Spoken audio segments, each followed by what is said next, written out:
Hello anyone and anybody watching. This is Dirch and this is my Maya build, the Twisted Pimp build as I have called it in the forums, because it was mainly originally started based around using the Pimpernel and the Twister, or multiple Pimpernels and the Twister. So I will start off with the skill tree here, give you a brief overview before I dig in. The Cataclysm tree here is pretty standard for what most people do. Occasionally people pop a point around here and there. You know, Flicker, here's the waster points, but 10 out of 5 with the Siren comm actually really increases your dot damage a lot. And because I have other skills I will get to later, like Life Tap, dots in OP8 actually work pretty well. So this isn't totally a waste. It is the weaker of the skills. It also does help really a lot when you are slagging. So this, out of any of the bad skills to take in this tree, this one does actually have something to do. Foresight, this skill is absolutely amazing. 10 out of 5. That's just a huge DPS boost with pretty much any gun, so don't skip this. I see people doing that. It makes me want to slap them. Immolate, obviously you get out of fight for your life. You don't want to be going into fight for your life a lot, but when you do, it helps to get up. And this combined with the powerful guns in my backpack, you generally don't have an issue getting out of fight for your life unless you put yourself in a bad situation with no targets. Chain reaction, if you don't take this skill, you don't know what you're doing with Maya. This just absolutely wrecks, and all 4 of my guns that I had equipped have very good synergy with chain reaction, and I'll get to those when I go through the guns. Reaper, again, this is a multiplicative boost, so this is going to boost all your other gun damage. It's going to boost Mind's Eye, it's going to boost Accelerate, it's going to boost Wreck, it's going to boost the damage from the comm, it's going to boost your bar. Any other damage boost that you have, this is boosted. So Reaper, unfortunately, Maya was made as the SMG character, but Reaper goes better with one-shot, one-kill guns because it's only when they have 50% of their health remaining. So it works best with shotguns, snipers, guns with one-shot, one-kill potential, which SMGs typically do not, maybe outside the bitch hitting crits. So this build also synergizes really well with Reaper. And Reaper, since it does work on some splash damage, and that includes the Pimpernel, it's even better with this build. Ruin, the dots can help with life tap and stuff, but this is just all about slag, and we all know how great that is. Over here in the Harmony tree, I go deeper in the Harmony tree than most people do. I love Scorn. Scorn is one of my favorite skills. It's incredibly good. Don't let people tell you otherwise. I'll get to that, but I'll start on the top. Mind's Eye. This is an okay skill. The critical hit damage is type A. It helps, but you really don't need 10 out of 5 points in this, and that's where I feel a lot of people make the mistake. And I even see a lot of people max this out with like B-Hawk builds, and they never even hit crits with that, because the B-Hawk is terrible for hitting crits. So save those other 4 points and put them into something more useful.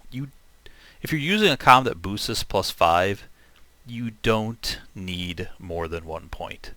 Just take those free 5 points and use the other 4 elsewhere. Sweet Release, one of the best healing skills in the game. Wreck, again, fire rate, damage. This is really nice. What else is there to say? This would be the one skill I synergize the least with, because I'm not really holding down to the trigger with any of my guns, so I'm not getting much out of the fire rate. But, you know, I'll take that damage. Anything underneath of Reaper makes it better. And when I do need to hold down to the trigger, it's nice. I guess the Twister's kind of a slow Jacob's gun too, so it does help you fire that a bit quicker.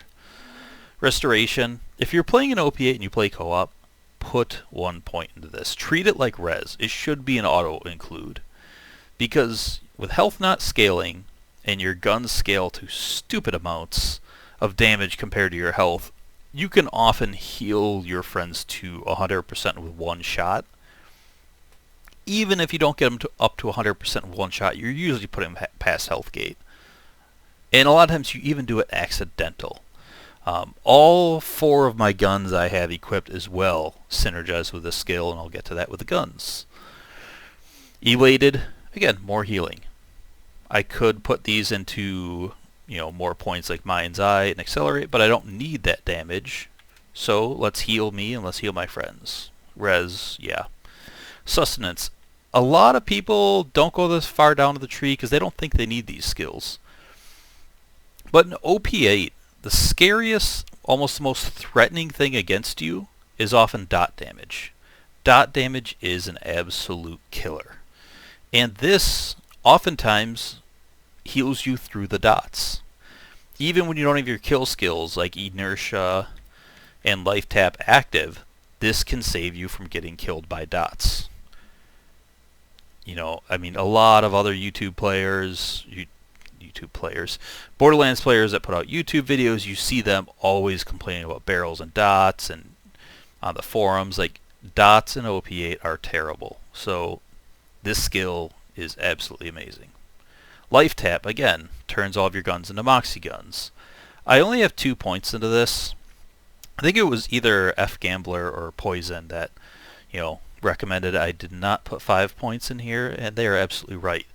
2.4% with the amount of damage you're putting out is enough to pretty much instantly heal you to full with any damage you do. Because you're not using crappy guns like the Grog, where you need that high percentage, or the Ruby. You have high damaging guns.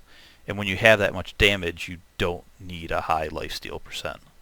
And lifesteal, as we all know, is freaking fantastic. Scorn. This is so good because in between your phase locks, you can now slag your enemies, and you no longer need to have an extra slag gun or a grenade to slag, and that frees up your options. You can also throw this during Fight for Your Life, which works great with Immolate, because Immolate gets kind of a double slag bonus, you could say. So Scorn just works in so many great ways. It also can blow up barrels, so when you're about to enter a room, you can just throw a well-placed Scorn ball and blow up most of the barrels. Get those out of your way, so again, you don't get hit by the dots. When enemies are ducking behind cover and you can't quite find them, the bullets or the beams from Scorn will go down and show you where they are, and that little slag dot will kind of keep them on your radar. So that helps out a lot as well. It has uses all over the place besides just slagging. But the extra slag with this, again, not needing a grenade or a slag weapon, really frees up your options to have all your bases covered. The last tree here, motion. You have ward. Ward is fantastic. There is a cap on the capacity, so if you have a high capacity shield, you won't get that full bonus. But the capacity isn't the big part of the skill, it's the recharge delay. At 9 out of 5 here, and I didn't go 10 out of 5 for a reason. I wanted that inertia to have 4 instead of 3. I figure that's the better trade-off. 72%'s great for shield recharge delay. You have Accelerate. This is like Mind's Eye. I didn't need 10 out of 5 in here, but also Accelerate kind of hurts my guns. I still take it because the +5, there's no other single skill point I could use that would have been better than 18% added damage. And 24% bullet speed isn't that much. But at 10 out of 5, I start to notice it makes it harder to use the Twister, the Pimpernel, and the Bekah. All those guns are not really helped by bullet speed, but this is low enough. This isn't velocity. It's not going to kill them. Suspension's always nice. More elated, more rack, more time to kill what's up there and everything else. It's great. Converge, if you're a Maya player and you don't know why this is awesome, get the hell out of here. If you are new to this game, you don't get it. Pulling the enemies in just gives you that crowd control. It slags more enemies. It helps chain reaction because the closer the enemies are, the better chain reaction is. If they're overlapping, chain reaction's an absolute killer. So every build needs this. This is the most important Maya skill outside of phase lock itself. Inertia, this is another lifesaver. But it's also DPS, so this kind of hits on two fronts. I see a lot of people skipping this. I used to be one of those people. I learned better. Used to not love it because it's a kill skill, but you kill enemies all game in this. It's not hard to get a kill. Kill skills are phenomenal. So what's really cool about this, when it regenerates 3.2% of your shield per second, that's while you're getting hurt. Like, if you get damaged while your kill skill's up, this doesn't stop. Your shield keeps recharging through that, which again will save you so many times through dot damage and so many other. It's just a great skill. And 40% reload speed. Reload speed, again, a massive DPS boost. I guess you could call it indirect DPS, but it's massive DPS. When you add that to this, you have 90% reload speed on kill. That's pretty damn impressive. I wish I had one more point to throw in here, but I'm not going to give up Converge, and I don't want to give up Scorn or Ruin, so 4 out of 5 will have to do. A lot of builds go down into Quicken, but I have the legendary Siren comm, I have Bone of the Ancients, I don't need the cooldown. I love Subsequence, but I don't like the unreliableness of it and the randomness of it. I'd rather just control my stuff. And, you know, I don't go down to Thought Lock either because I don't really need those two skills, and I'm not a fan of it. It can be fun. I've done some 4-player all Thought Lock Maya runs, and they're great. But in day-to-day, I just don't really like it. So, on to the gear.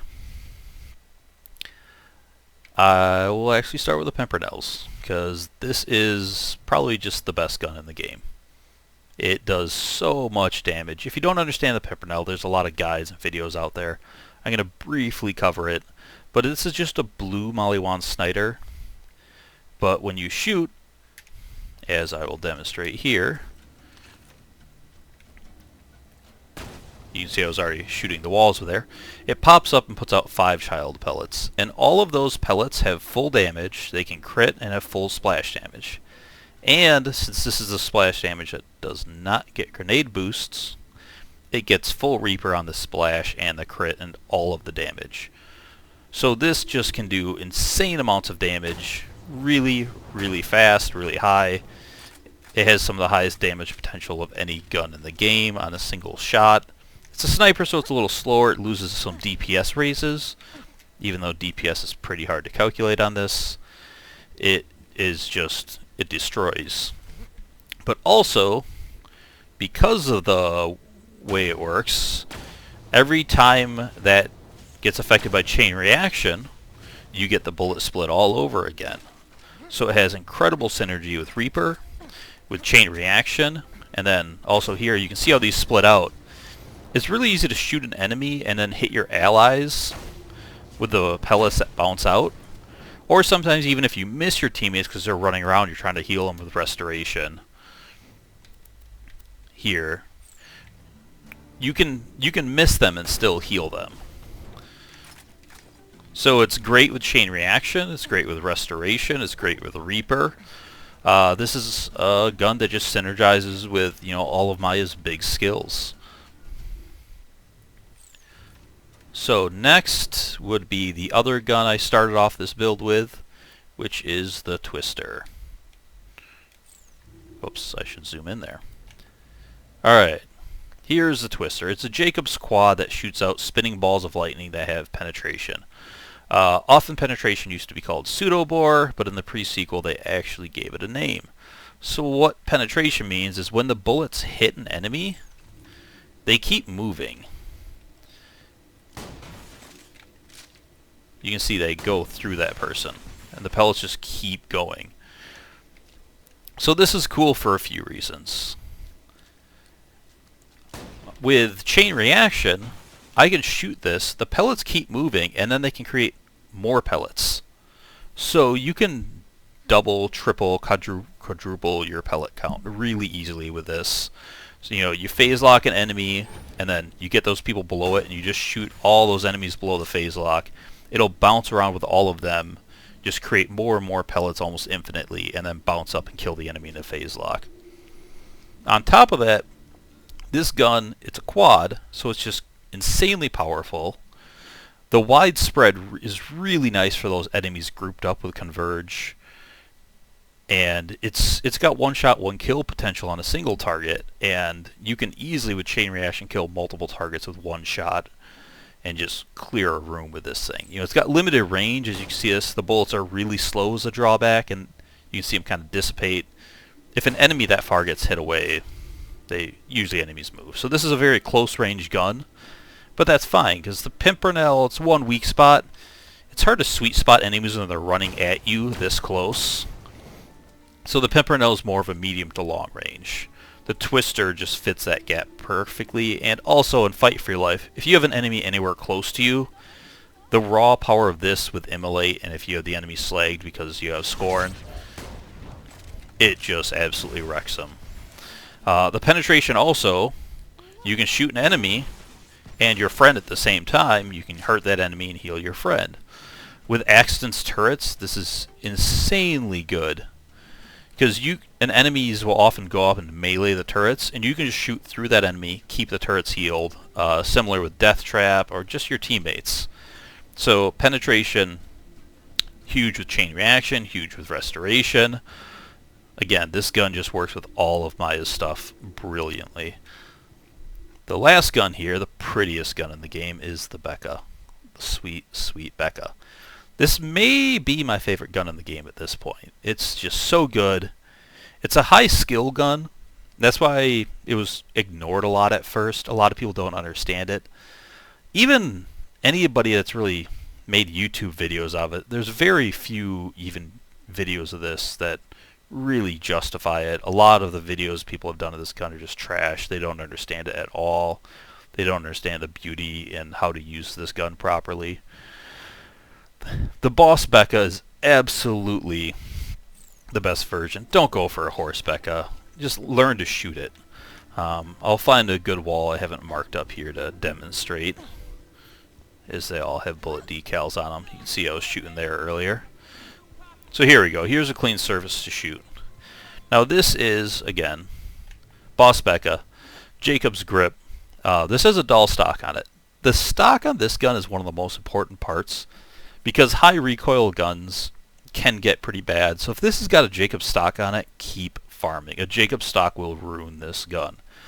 Matching stocks are not a good thing. They don't give you bonuses, at least outside of maybe Doll. So always go for a Doll stock. There's some other stocks that aren't too bad, Vladoff, but do not ever keep one of these guns with a Jacob stock. Grind that stuff. It's bad, bad, bad. The reason to go for the boss, just go for the damage. This is a high damage gun, high critical hit. The more damage, the better. And why this is a really cool gun, I guess I should first go over what it does.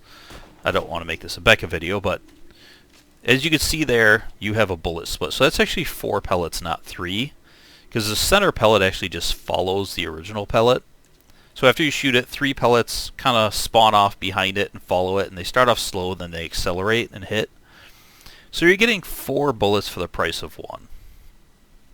And so not only is the bullet split, which with chain reaction like the Pimpernel can re-happen, but it also has penetration like the Twister. So when you shoot that, the bullets will keep going, and it can spawn off new ones. So this has got all the good stuff that synergizes with Maya. It's got 1 shot, 1 kill potential for Reaper. It's got high critical hit damage, and it's a type B, so it re-multiplies Mind's Eye. It just does everything. If you look at the stats here again, I guess before I start shooting it, that damage is pretty close to sniper rifle damage. In fact, I will compare it to a Pimpernel here. It actually has higher base damage than the Pimpernel. You look at that accuracy, that's sniper rifle accuracy right there. It's just, just shy of the Pimpernel.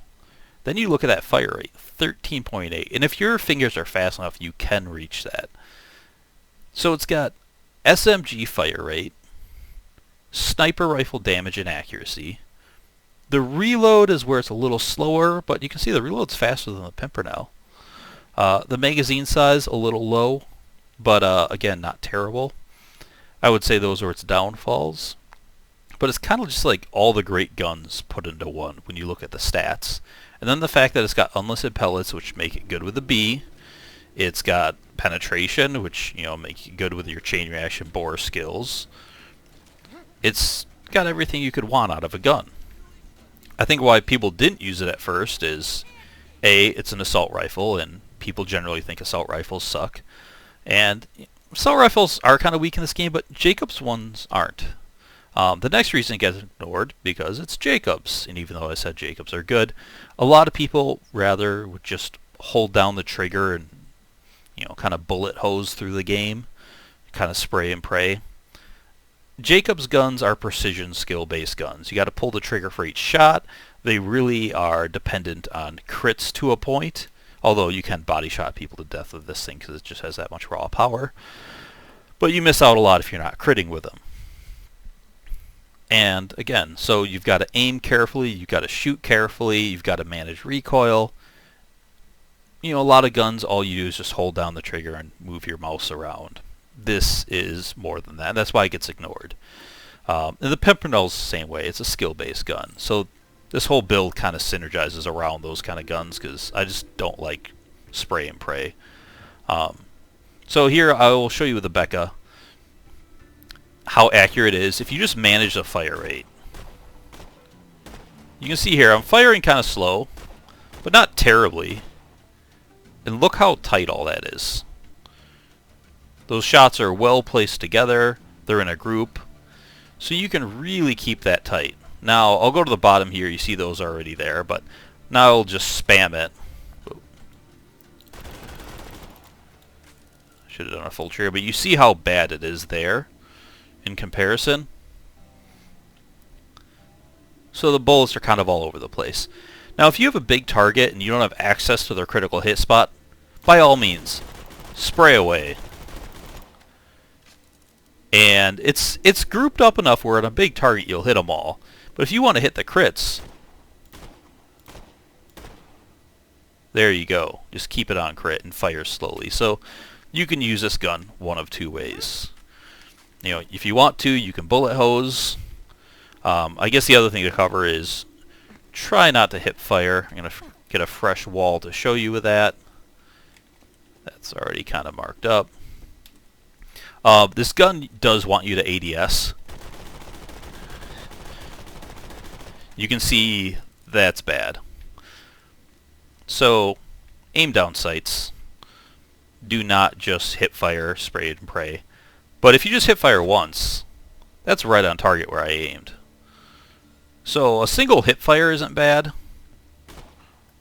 Or I can even hip fire slowly and keep it good. You can see that's not a bad spread. But you don't want to just spam the trigger and hip fire because, once again, that's everywhere. So that's the Bekah. Sorry, that went kind of long. But it's a complicated gun. So the rest of the gear, I have the Blockade. I just think this is the best all-around shield in the game. It can take so much damage. This particular one is all bandit parts. Why I like this is the recharge rate is insanely fast on it, and the delay is in a nice middle sweet spot. That's not really quick, but it's not too slow, especially with Ward. The capacity is nice. If you go to the fastest version of the Blockade, you lose a ton of that capacity, and it actually has a slower recharge rate. If you go to the biggest version, like All Pangolin, it has a huge cap, but the recharge delay is like 170,000, where this is 418,000, and then the delay is in the sixes. So that one not only has a long delay, but the recharge rate's so slow, it's hard to get the Blockade ever charged up back to full. The legendary Siren, you could probably tell when I went through my skill tree, this was my comm. The reason I use this comm over the legendary Binder or the legendary Cat, I just feel this is the most balanced. You have your cooldown rate of 53%, which is amazing, beautiful, so helpful. The Binder, because its team cooldown rate is much, much slower. I think it's half of this. The flat gun damage on it, 39% flat gun damage added at is really good, especially because you have Reaper, or you're hitting critical hits. You have splash damage on your other guns. It's a really big boost, and it's always on. Ward, again, Ward is a big reason I love this comm, is because it balances offense and defense. Accelerate in Mind's Eye, again, you're hitting your DPS, great, and especially because I only need 1 point to get the DPS out of those skills that I need, makes those really nice to have on there. Foresight is a highly underrated skill that adds a ton. Reload speed and mag speed just really boost your damage per second and let you fight more fluidly. Flicker is the one that's not that great, but I don't mind it. The cat comm has all 5 DPS skills and it has no cooldown, so I don't really like the cat comm. And you don't need to use SMGs with a cat comm, but losing out on all that damage kind of sucks. The movement speed while you phase lock really comes in handy too, because there's a lot of times you phase lock an enemy and you don't have the best angle at their critical hit spot, and you want to readjust before you shoot them. This makes that a lot faster. The binder comm's another well-balanced one, but the binder comm really leans itself to subsequence builds, and as I said earlier, that's not really my thing. The other comm I have that I use with this is the Blurred Trickster, and +6 to chain reaction just does silly, ridiculous things. I don't always wear this, but it's fun, and the life tab at +5 is just ridiculous as well. The constant fire rate's nice as well, even though, like I said earlier, my guns don't get the most out of it because I'm not really holding down the trigger, but it's mainly about that chain reaction. The Bone of the Ancients is the relics. I usually use a bone or a blood. I used to use the blood a lot more. I didn't really need the Bone of the Ancients damage, and I still don't, but the cooldown is nice on top of the Siren. I'm the kind of guy when my cell phone gets to 50% battery life, I am recharging it. So that's why I was using the bone. I get paranoid about my ammo running out, but when I switched my original build from having 3 Pimpernels having a shock one of the rotation to the Bekah is so good on ammo consumption and so powerful that if I do get low on sniper rifle, I'm not really missing out by switching with that. And I'm not using my twister often in the build. That's the utility gun of this, kind of the emergency buttons. Unless I just want to have fun and go smash people in the face with a twister. I don't really need that shotgun ammo either. The main grenade I have, I should have had that equipped, is the Quasar. I was just doing peek runs with some friends. The Quasar is just, for me, the best grenade for Maya. The Stormfront's pretty close, but the Quasar is great. I have all the slag I need, so having something to strip shield so I just go right to the health bar really helps the DPS. You can use it in junction with phase lock to group enemies up before you phase lock, or you can use it in between phase locks to kind of keep you safe. So that's the gear. In my backpack is kind of my my raid boss guns, I guess. I play a lot of co-op, and I guess you can sometimes solo raid. You can solo raid Pete with this, Hyperius, some of the other bosses. You're not going to really solo Veracitus or the Dragons. You're going to want to respec on those. Chain reaction is terrible on the Dragons because it screws up how they land and stuff. So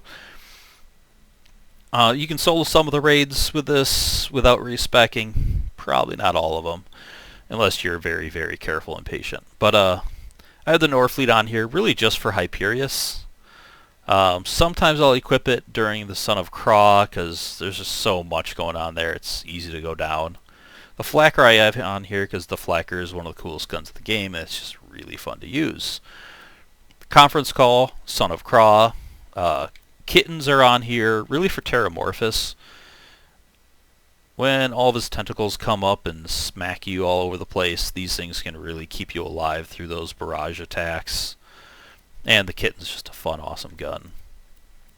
A couple of Sandhawks on here, even though I said I'm not a Beehawk fan. I have the Sandhawks mainly, again, for the raid bosses. Corrosive one for Saturn and the Peak.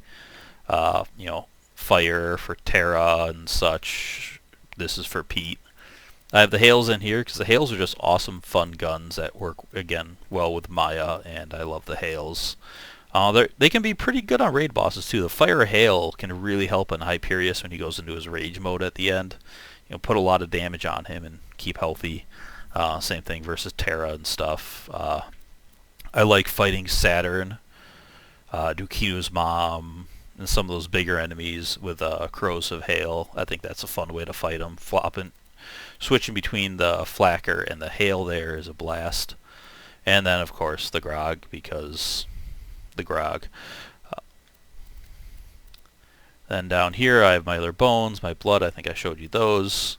A few different grenades. During the peak, a lot of times I'll throw on a Slago negative to help my teammates just a little bit more.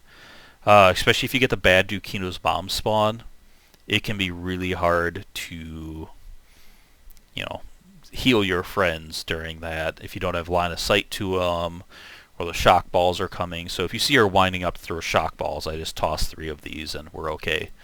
Crossfire, I should probably have a lower level one than this, but for Terra and such. And the Shockwave negative sometimes I use as well.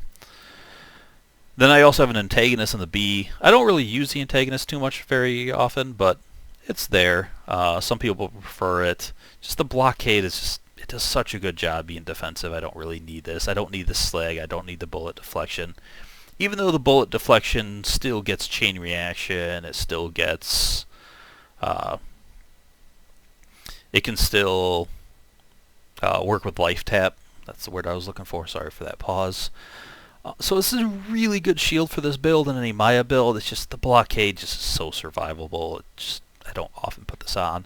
And the B, again, raid bosses. I usually wear this in the peak because there's just so many enemies in the peak that you want to take care of really quickly. Some people look down on the B, but I love the B. It does a lot of cool things. It's got a lot of cool synergies. And when I wear the B, I have to play better than when I wear the Blockade. A lot of people would kind of look down at the B, oh, you're a scrub if you rely on the B for your damage and so forth, so forth. But with the Blockade, I just can kind of stand there and let enemies hit me and shoot them. That isn't really high skill play.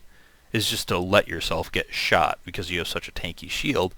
When you're wearing the B, you're really hyper aware of where all the damage is coming from, which enemies have the most threatening weapons. It makes you play smarter, and it actually makes you play a little better. So I switch between the Blockade and the B depending on my mood. But there are times where I'm playing with the Blockade too often where I kind of switch to the B just to keep myself on my toes, because, again, it can be just a little too easy with the Blockade. Now, let's see, a good map to go have some fun in. I love Lynchwood. I think this is a good way to demonstrate how all this comes together.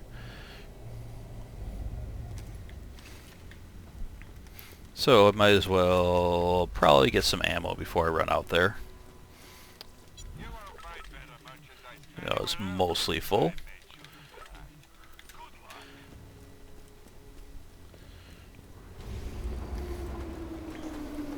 So one other thing I didn't really touch on with my skills and my guns.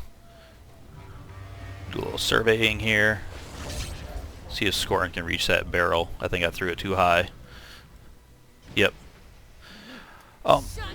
Because I have so much phase lock that guy bad.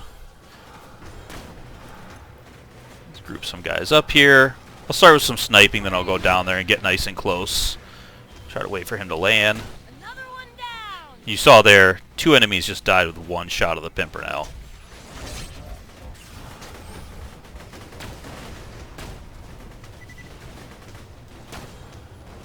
Stay still. More. Because of all my defensive skills, I don't need Moxie guns. And I also don't really need fight for my life stuff because I'm not really planning on going to fight for your life that often. I was kind of shooting that guy too low there to crit him. And I also don't think he got slagged. But not needing a Norfleet at all times for fight for your life scavengers. These guys suck. But you can see right there, I'm getting hit, and I'm just taking this damage, recharging my shield. So now I'm a little low on health, But I've got life tap active, full. And again, you notice that guy was not slagged and one shot, one killed without slag. So that's just the raw power, and that's why I don't need Accelerate, I don't need Mind's Eye, and I can save those 8 points for survival skills. Now I'll kind of go here where it's going to get a little more hairy, get myself in kind of a bad spot, surrounded by enemies.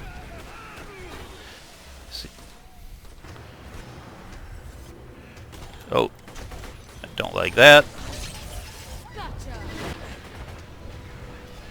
Scavenger.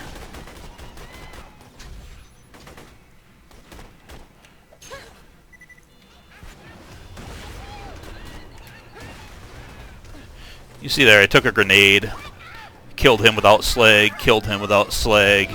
Now I'll take care of this scavenger. And of course the train didn't help him. Shooting him between the legs. Where'd that scavenger go? Alright, I'll deal with him later. I'll just kill this guy.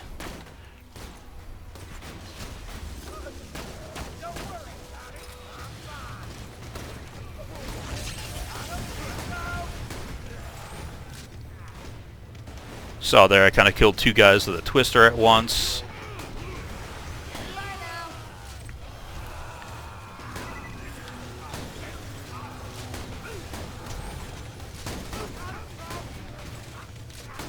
So here I just one-shot that guy without slag with a twister. One-shot that guy with slag. So again, you see, this is OP8 too, mind you. I'm one-shotting dudes in OP8. There's a time to just spam it, because there's a lot of guys under there. One-shot crit. You see just the raw power that you don't need to max out all of your skills. Just gonna...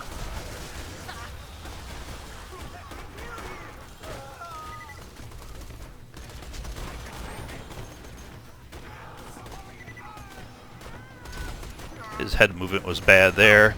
Had to aim a little more carefully.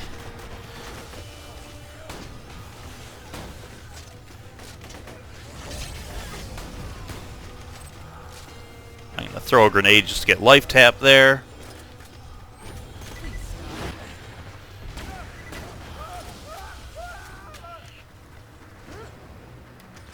So you see here, I went through this whole area, oh, almost the whole area. That guy decided to still come. Shoot him in the dick. Without any real issues, I never went to fight for my life. I guess I was in danger a few times. I'll just hit him in the head. Where did that guy go? Oh, ultimate badass.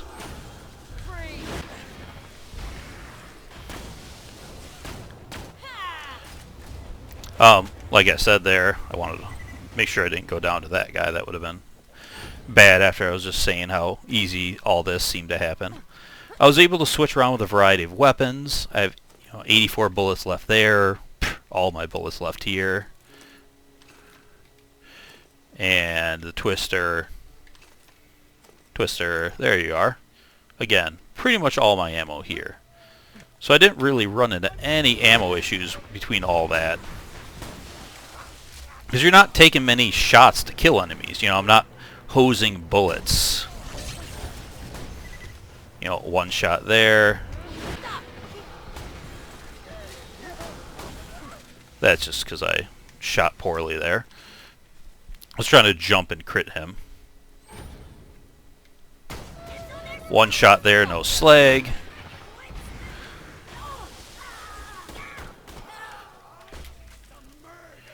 It's not taking much to kill these enemies. I'm able to control the battlefield with my skills. Able to take out enemies efficiently. I want to get this guy over here so he doesn't sneak up behind me. Where are you hiding?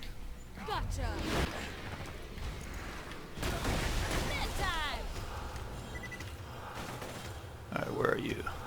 Oh, scavenger. So again, I hate those guys. Make sure I didn't kill myself with my own grenade there. And there's a barrel next to me there. That was bad. So I'll wait for him to get under there.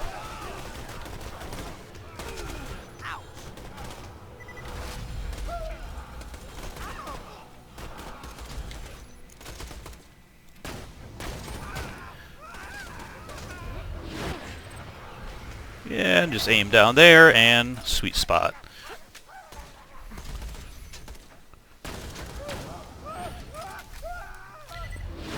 So I'm not even... I should probably be throwing Scorn a little more often here. But this... You know, I haven't had to use my corrosive. Obviously, this map doesn't really have armored enemies this way. If I go up by those guys riding those armored skags, there is a reason. But going back to that point of kind of being ready for everything. You know, I've got corrosive, I've got shock, I've got fire, I've got my non-elemental. With maps like the Wildlife Preserve, you know, you run into those badass fire skags that are resistant to fire and not flesh. You run into armored enemies. There's so much in some of those maps that you don't want to have to go to your backpack and change out your loadout in the middle of a map. Especially if you're playing co-op. That just slows the whole thing down. You know, there's no ammo issues with this build.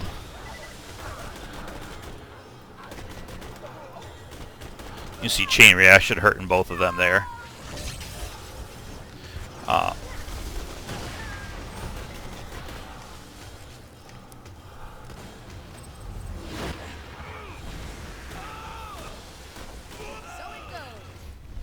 You know, you can just kind of handle whatever comes at you. I don't want to waste a phase lock on him.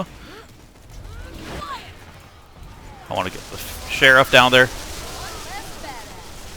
You see there's just chain reaction working with the Quasar. Phase lock.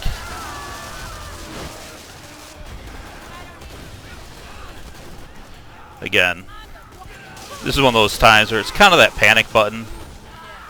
Just group everyone together. There's the sheriff. And I probably should have just shot her, you know, gone for crits there, but there's so many enemies that it was just easier to spam the chain reaction. You know, it's... One way's not always the best, just... I'll get these guys there. Oh, I think they all died from that one shot. They were kind of injured, so... You see now there's that tank. Well, Scorn didn't blow it up. But now I'll just do some reckless play and really show you what this can do.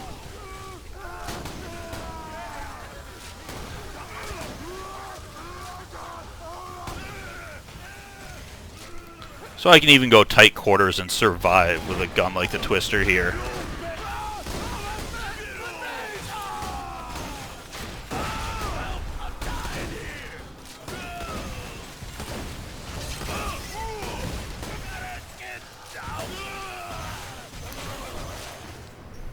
So if you want to do that kind of irresponsible up close, I don't care, kind of sloppy gunplay, inertia and life tap keep you alive. Yeah, I can just run up to enemies' faces. Oh, here's a slag gun.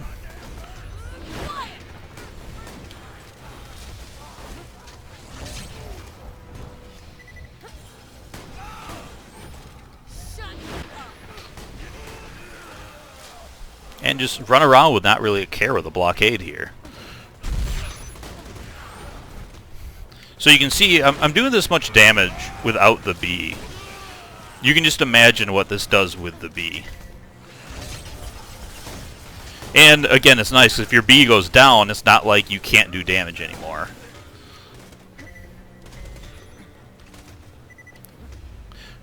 Just gonna switch to the Bekah with him because he was only sticking his head out. I'll just pull him out. Oh, I guess I didn't pull him out. I guess that kind of worked.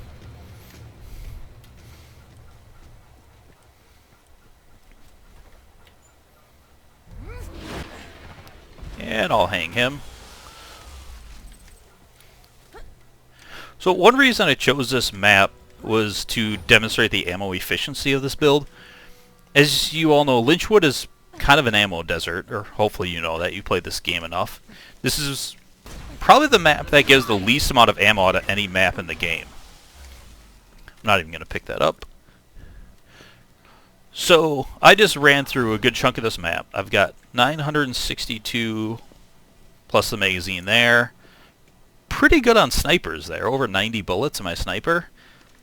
And it's not bad for the shotgun. Picked up that ammo there. So if I can run through this much of Lynchwood and pretty much be over 50% capacity on all of my ammo, as you can see down here. I guess I'm under 50% for shotguns. And yeah, both the other ones are really high on ammo. You know, I've got 4 grenades left, and I was spamming those pretty good. Enough enemies drop those. That I can run through this. I don't have ammo issues. I don't have health issues. I don't have shield issues. I don't have damage issues. You can just take care of everything you run into. And hopefully that showed, too, that you don't need to max out your DPS. You don't need to wear a CATCOM, put on a B, and spec 10 out of 5 in every one of Maya's damage skills. There is such a thing, well, at least on mobbing, this doesn't apply to raiding, but is kind of a damage cap, and not like the damage cap you're thinking of. I should probably use a different word for it, but the damage cap of, you know, that most that can show on screen. I'm talking about a damage cap of how much damage you need to do. You saw me one-shotting enemies, one-shotting, without slag. So if I can one-shot enemies, or easily take out enemies without even using slag and OP8, you don't need all that DPS skills, so you're better off using that stuff for survival. Again, I didn't need a single Moxie gun running through here. I didn't need to stop and retreat, really. I didn't need anything for fight for your life. I never even really came close to going to fight for my life. I guess there's a few times I was below health gate, but I wasn't really ever in serious danger. So if you put a little more thought into your build other than maximize every DPS skill and then put the other points into something else, you're a lot more effective because you can play faster.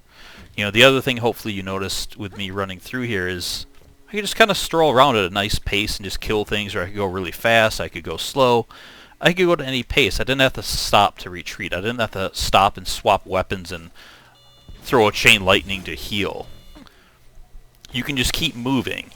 If I get a little low on ammo, you know, any of my guns can handle pretty much any of these situations I run in. The Bekah can kill just about anything. The Pimpernels can destroy just about anything. The Twister can wreck things. All these guns can get the job done and get them well. So Maya's can do much more than just a CATCOM B-Hawk. And not everyone just does that. I guess that's the thing you see the most often. There's a lot of cool builds like F-Gamblers, Lady of the Chronosphere, which I think synergizes mostly around a Heartbreaker, or Poison's Nursing Wildcat, where he does mostly plasma casters. And that's another good example where he uses the CATCOM, but then he focuses a lot on the Harmony tree because the CATCOM does so much DPS. And I guess this build stole a lot around that, is just, you know, using high DPS things and putting a lot of your points into survival because you don't need all that damage. I hope this was helpful, and I hope everyone kind of understands where I was going, and this explains the build pretty well. Thanks for watching if you did. I'll see you later, I guess.